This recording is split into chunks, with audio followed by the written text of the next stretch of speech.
Hey everybody, been quite some time since I've done a Bob Dylan commentary video, and I'm going to do the third out of course, the comeback trilogy of Bob Dylan's musical comeback.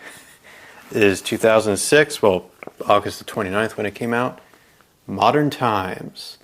Really like this photo cover. Of course, as you may know, this was already taken.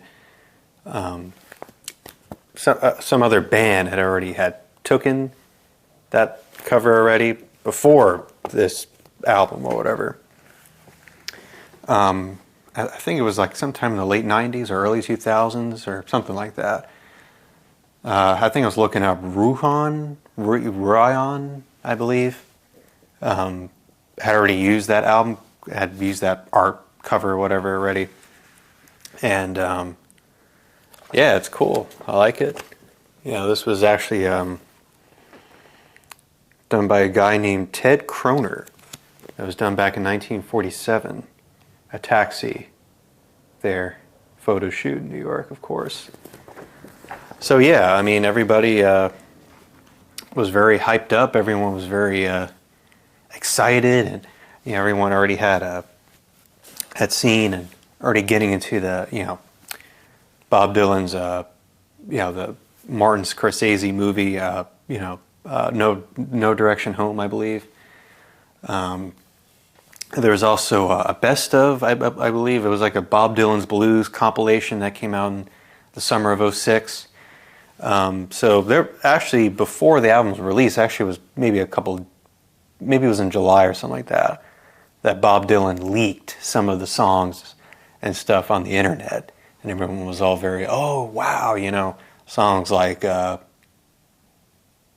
believe a couple of the songs on Modern Times was leaked during that time. I mean, I was very young, of course, and I didn't even know who Bob Dylan was. I didn't even know, I was very young. I don't know who, hey, I've been a Bob Dylan, for 6 years now, I've been a Bob Dylan fan. And back then, I had nothing about him or anybody else other than, I guess, the current music of the time or whatever. Because I was how old was I? I was like 9 years old or whatever when this album came out. I have no idea who he was, So that's kind of funny. So yeah, this was the third, of course, of the trilogy of the albums that he was coming out with. This was 5 years after Love and Theft. And this was actually, believe it or not, this was the first time hitting number one after almost 40 some odd years. It was Desire the last time Bob Dylan hit number one on an album. And he was actually the oldest artist. He was 65. He was the oldest artist to reach a number one album, and also won a Grammy, the 2007 Grammy Award it won. And of course, it's on Rolling Stone magazine. I think it was in 2012 or whatever it was. So yeah, but a lot of the album too has a lot of controversy. A lot of controversial borrowing and whatever. Like Working Man Blues. Of course, that was done by Merle Haggard, and and even Spirit on the Water. Some say that was taken from Johnny B. Good or something like that by, of course, Chuck Berry. So, yeah, of course, there's a lot of speculation and, of course, a lot of backfire on, Dylan not doing the dues of crediting those artists or whatever, like Muddy Waters and all that, on... I'm trying to remember now. On one song, I don't remember what it was now. I'm pretty sure I'll say in the book here since I got the... Rolling the Tumbler, of course. That was a Muddy Waters song. So yeah, this became a very big album for Bob Dylan. Of course, he was... he also, on Rolling Stone magazine, I think it was maybe a couple months after the album, he said that his new band, of course they were on the Neverending Tour, that they played with Bob Dylan on the Neverending Tour. He said that was the best band that he ever had. He said they were very crisp, they were right on the nose, like they were very they were really tight. Like I felt like he, for what I was reading there on the Rolling Stone thing and what he was saying about his band or whatever.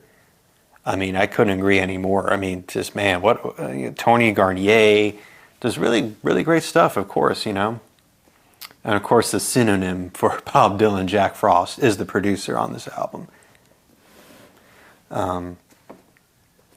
Yeah, and of course, Love and Theft. You instantly know the title of it because he's doing that as a joke or whatever. And Modern Times, it's kind of a cool title. This is kind of still his album where he's covering a lot of the old standards and old blues and folk and even 19th century music, folk stuff or whatever, of course, later down the line, we'll be doing a lot more of the old standard American book, Americana kind of thing, whatever, with, stuff like Stardust or whatever, But anyways, enough of the info. Too much info going on. But anyways, we'll start off with Thunder on the Mountain. It's a really great, and too as well, Bob Dylan's still very, very. I felt like he was sticking it with his biblical and his spirituality here, So it still kind of fits. So he's still kind of, really, really putting it in there here on these songs or whatever. And Thunder on the Mountain is actually one of them. So we got Bob Dylan, we got Stu Kimball, Denny Freeman, and these are the guys that are playing on the album, of course. Now there was a guy or two that left during the Love and Theft time or whatever.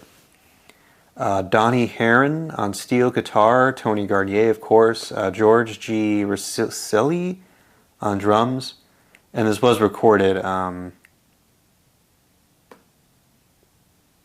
This album, the album was recorded in early 2006. It said January, February of 2006 when this was recorded. Sony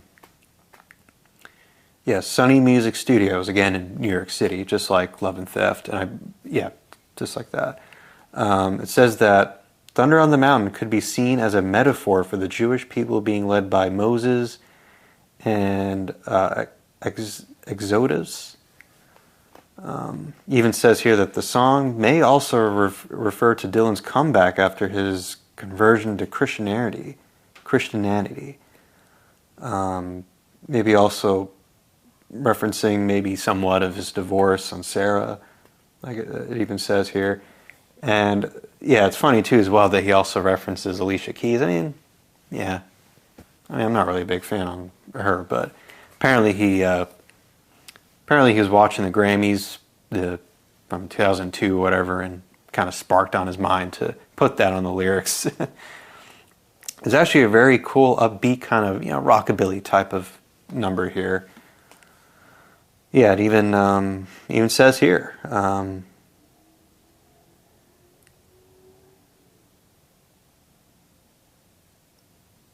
Let It Rock, whatever that is. Which was a Chuck Berry song, and also Johnny B. Good as well.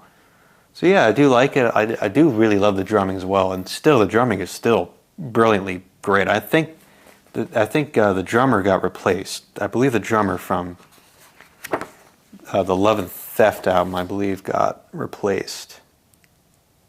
Because I believe it was, let me see, David Kemper was on drums on Love and Theft. So we got George C. Rosselli on drums as well.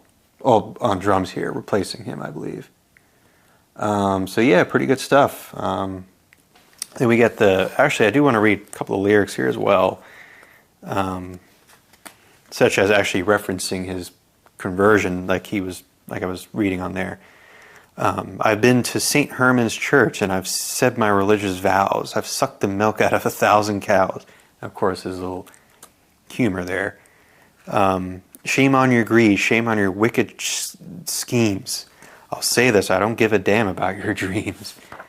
And a little bit too on the album, he kind of feels a little anger, like he's got a little bit of a frustration in him a little bit. I love these last two lines. The hammer's on the table, the pitchfork's on the shelf. For the love of God, you ought to take pity on yourself. I love that line. Really good stuff. Okay, then the next song is Spirit on the Water. Now there are some songs, especially like Nettie Moore, that are a little bit long on the album. Or some songs that are kind of a little bit over 5 minutes. And of course this is one of them, Spirit on the Water. Again, recorded February of 2006. It says here that it is a love song with allusions to the Bible. Yep. Dylan sings of the importance of being loved with the same sense of despair heard throughout his career. Yep. It says that this excellent jazzy ballad offers some very some very good instrumental arrangements for guitar and piano. And it also brings up to as well later down the line with his 2015 up to 2017, I believe, those crooner albums. Saying starting 2015 with Shadows in the Night. And yeah, I do like the vibe of it. You know, got a little bit of a kind of a clicking guitar or whatever. And Bob Dylan's beautiful, almost, you know. You can tell too as well that his voice is starting to get a little haggard, a little haggery. You know, I mean, kind of dated back to pretty much when he made his first comeback, you know, or at least the first album of the trilogy there. And I love these beautiful lines, such as, you're always on my mind, I can't stay away, I'd forgotten about you, then you turned up again. I always knew that we were meant to be more than friends when you are near. It's just as plain as it can be, I'm wild about you, gal, you ought to be a fool about me. I love that. This love could tear me in two. I want to be with you in paradise, and it seems so unfair. I can't go back to paradise no more. Let me see what you got. We can't have a whoopin' good time. I love that song. Good song. Okay, then we get, of course, this is a classic song here. And of course, Bob Dylan took, you know, obviously, or added in, you know, his own lyrics here. Rollin' and Tumblin'. Of course, this was, like I said, famous for Muddy Waters in 1950. And of course, we got all the guys here. It says that it's one of the most famous Delta blues classics. And of course, it's been pretty much covered by everybody, you know. It even says, Dylan's adaptation borrowed the first verse of Rollin' Tumblin', but others he wrote for himself focus on the narrator's unhappy love. The narrator had the misfortune of falling in love with a lazy slut who drove him crazy to the point that this woman, whatever, it's part of the lyrics here, the woman in question is surprisingly his wife. Yep.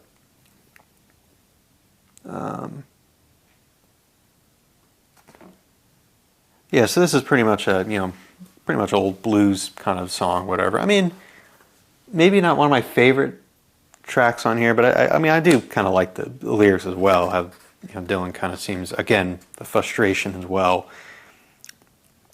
Such as here, I'm flat out spent. This woman been driving me to tears. I'm flat out spent. This woman, she been driving me to tears.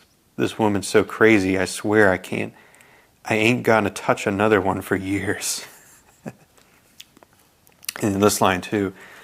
The warm weather's coming, the buds are on the vine. Ain't nothing so distressing as trying to satisfy this woman of mine. Yeah, I like that song. It's pretty good. I mean, again, not a favorite, but you know. Then we get, of course, this is a really good song right here. When the Deal Goes Down. Really love the almost morose kind of feel, you know. Says that the lyric of When the Deal Goes Down are among the most interesting on the album. It says, well, also references a lot of different stuff from the Bible, of course, Genesis and Eschatology from the Old Testament.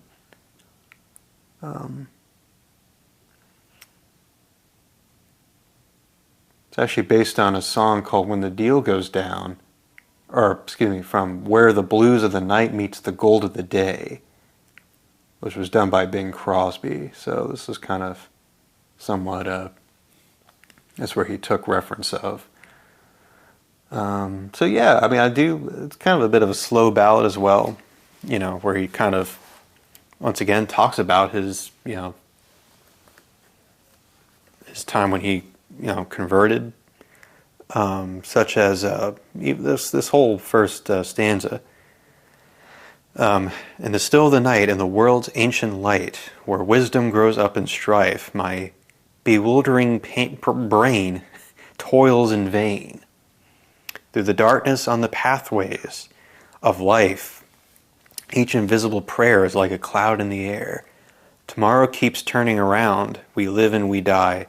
We know not why, but I'll be with you when the deal goes down. The moon gives light and shines by night. I scarcely, right? Yeah, feel the glow. We learn to live and then we forgive, or the road we're bound to go. More frailer than the flowers, these precious hours that keep us so tightly bound. You come to my eyes like a vision from the skies, and I'll be with you when the deal goes down. And there's the last verse. I picked up a rose and it poked through my clothes. I followed the winding stream. I heard the defending noise. I felt transit joys.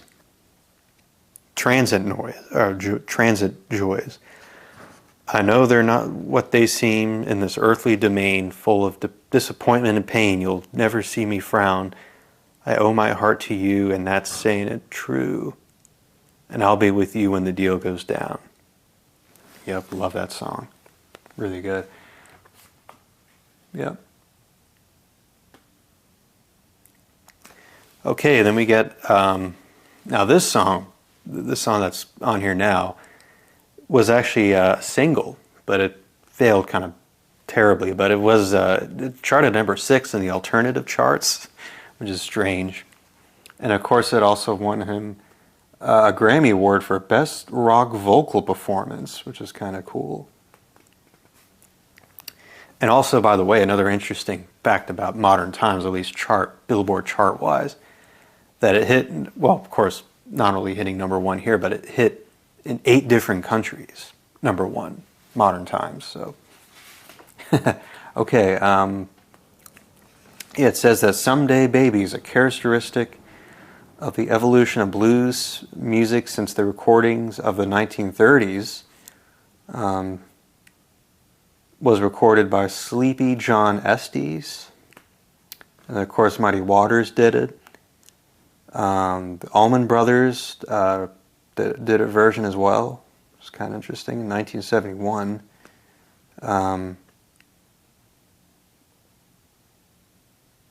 It says here that he may have kept the structure, but he changed the lyrics. The story spins around the martial problems of a poor fellow, but is punctuated with lines of the purest Dylan style. Yeah, and it's got that beat kind of, even reference Shake Your Hips. Even sounds a little Lagrange by, ZZ Top or whatever. So it's kind of cool. I mean, I really love the bass work as well. Tony Garnier, I love him. Even it says there's violin as well, which I think I've heard. I think I heard a little bit. I don't know if I didn't hear it too much. I like this line here. Something in the matter, my mind tied up in knots. I keep recycling the same old thoughts. Someday, baby, you ain't gonna worry me anymore. I try to be friendly, I try to be kind, now I'm gonna drive you from your home, just like I was driven from mine. Someday, baby, you ain't gonna worry me anymore. There was also reading too as well, there was a music video for this song as well. Okay, then we get Working Man Blues. Once again, Bob Dylan borrowing or whatever from different of course, different old blues songs and whatever. This song, in fact, was taken by, like I said in the beginning, was taken by, of course, Merle Haggard's 1969 song "Working Man Blues," and it said here that "Working Man Blues #2" is no way an adaptation. If Haggard's country rock song is up-tempo, Dylan, on the contrary, recorded a ballad with a melody of great subtlety.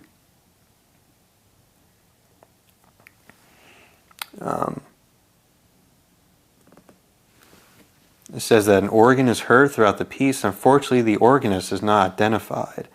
Note the short instrumental interludes, not really successful with a guitar out of tune. Yeah. Again, I don't really think this song really grabs me. I mean, it kind of does, but I mean, I probably won't read too much of the lyrics here. I'll probably maybe read this one. I woke up this morning and sprang to my feet. Went into town on a whim. I saw my father there in the street. At least I think it was him. In the dark I hear the night birds call. The hills are rugged and steep. I sleep in the kitchen with my feet in the hall. If I told you my whole story, you'd weep. Yeah.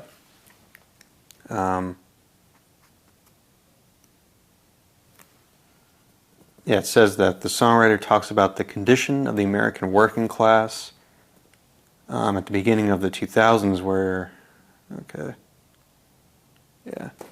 Anyways, I like it okay. I mean, it's not a favorite of mine. And then we get the song Beyond the Horizon,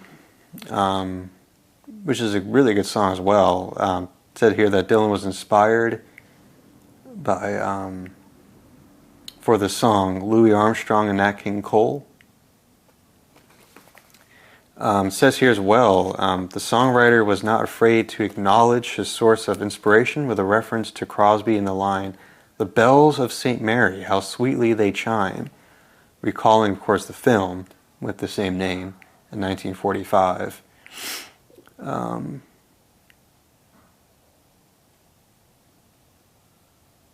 course, he took inspiration from the song Beyond the Sunset by Hank Williams. Yes, I do like the upbeat tempo nature of it as well. Of course, the guitars are really tight on here. I do like the line here. Beyond the horizon, the night winds blow, the theme of a melody from many moons ago. And here he is referencing the bells of St. Mary, how sweetly they chime. Beyond the horizon, I found you just in time. Slipping and sliding, too late to stop, riding and gliding. It's only at the top, beyond the horizon. The sky is so blue. I've got more than a lifetime to live loving you. Oh yeah, good stuff. Yeah. Okay, then we get, I believe this is actually a song that many people are a bit torn on, or at least take one side and the other, whatever. Is the song Nettie Moore. It does say here, let's see,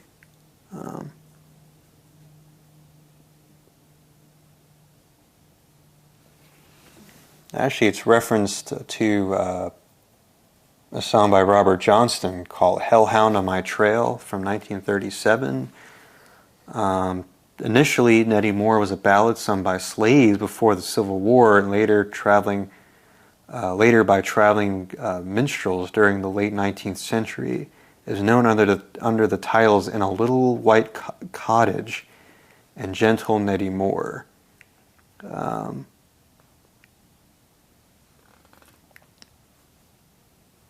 Let's see.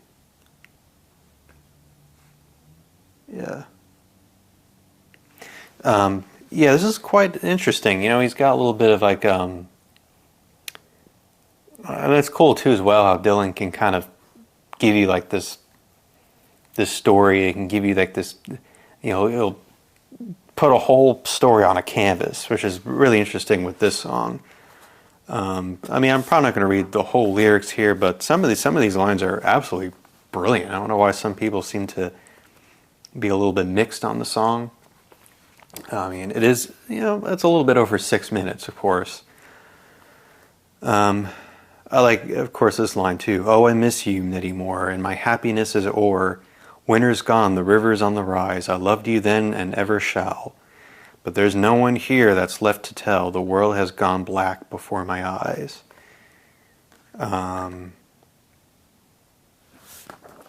This line. Today I'll stand in faith and raise the voice of praise. The sun is strong, I'm standing in the light. I wish to God that it were night. But there's no one here that's left to tell. The world has gone black before my eyes. Wow.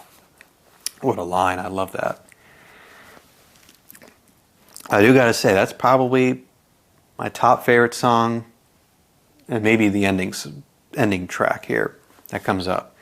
Then we get the next one here. Excuse me. The Levee Breaks. Of course, this was blatantly, of course, done by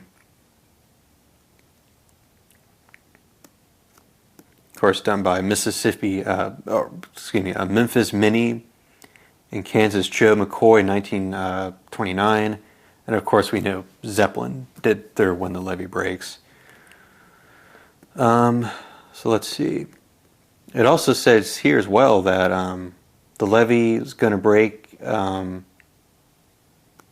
He may also had done the song over the, of course, Hurricane Katrina, being pretty much that previous year, whatever, 2005. So he may have probably took some reference from that as well. It says here it's, of course, with the rockabilly sound. Sings in a very relaxed voice, almost in the background. Yeah, so this one's actually one of my favorites here.